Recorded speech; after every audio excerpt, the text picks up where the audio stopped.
Aujourd'hui, je t'explique ce que veut dire le mot paire lorsque tu entends une paire.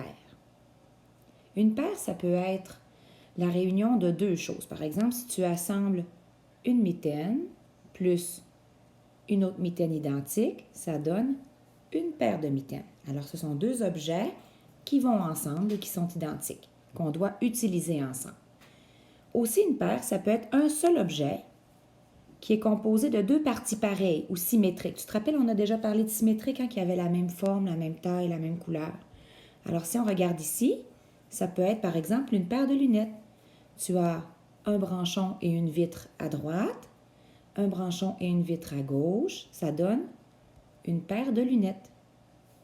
Si on regarde ensemble les objets suivants, cette paire de mitaines est-elle, en fait, ces deux mitaines, sont-elles une paire ou non? Non, parce qu'elles sont différentes.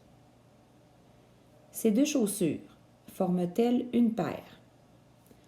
Non, parce qu'elles sont différentes aussi. On a une chaussure et une sandale. Ici, ce pantalon, est-ce qu'on pourrait dire une paire de pantalons?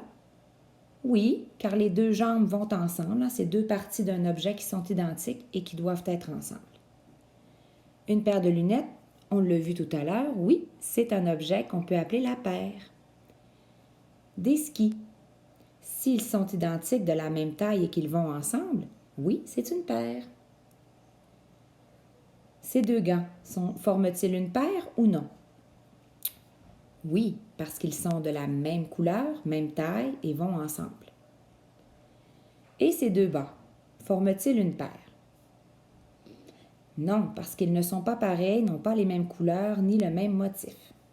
Alors maintenant que tu connais bien la paire, tu es prêt maintenant à faire l'activité qui parle des paires de mitaines.